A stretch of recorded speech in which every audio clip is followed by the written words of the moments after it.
Let's see. I feel like you've kind of hit your wits end when it comes to these mind games.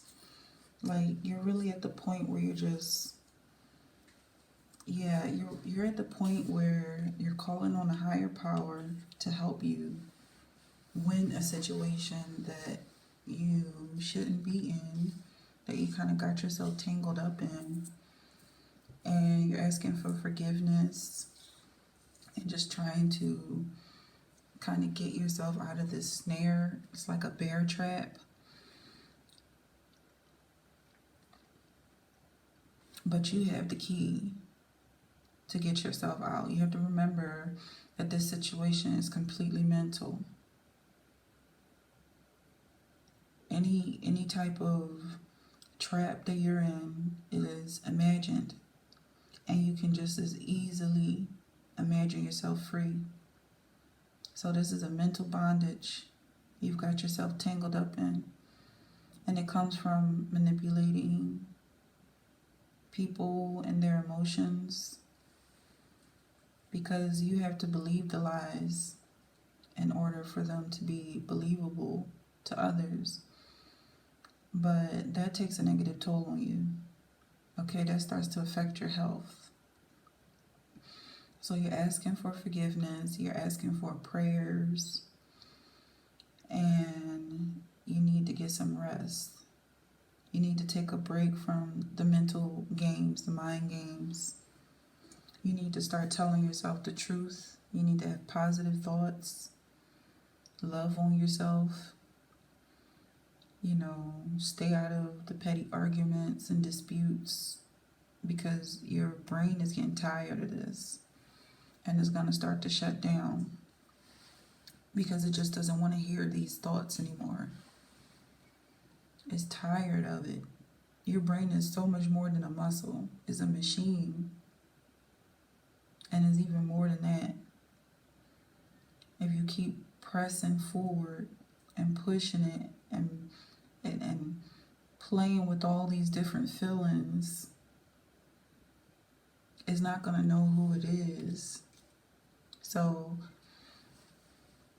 just to back up, it's too much. It's overwhelming. You have to pull back.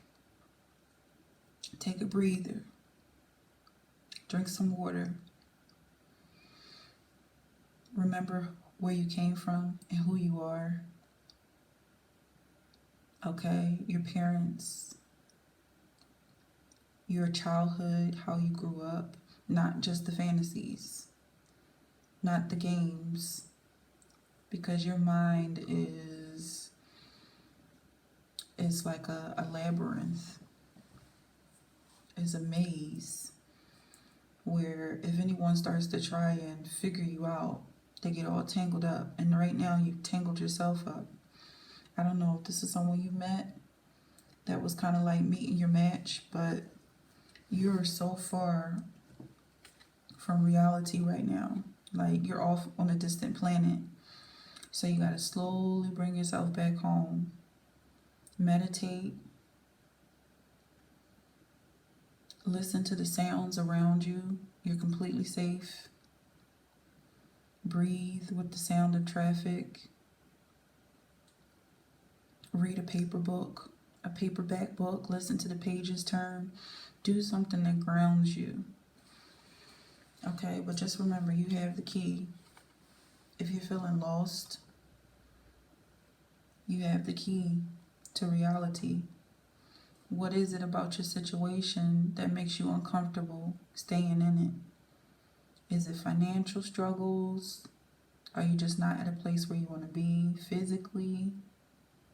Accept it. Okay, we all go through things. Nobody is perfect.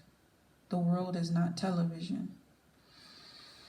So I think a good start would be to, if we're going to use fantasy to bring us back to reality,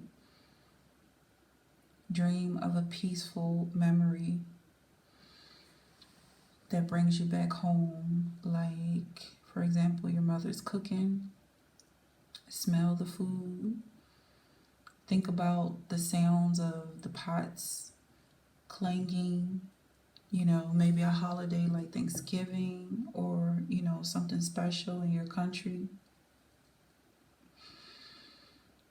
and start again, because this is who you are. You just kind of got out of control. So if this resonates with you, you know, it's nothing to be ashamed of that you have such a wild imagination. But if it starts to scare you or make you feel like you have to prove yourself, you know, prove that these fantasies are real, they're not. You don't have to prove anything. So just come on back home, you know, have a drink of water, enjoy each sip, and start again. Start with something simpler, something more enjoyable and pleasurable. Maybe don't cut everyone out of it. You know, leave room for other people to play a role, a safe role. And yeah,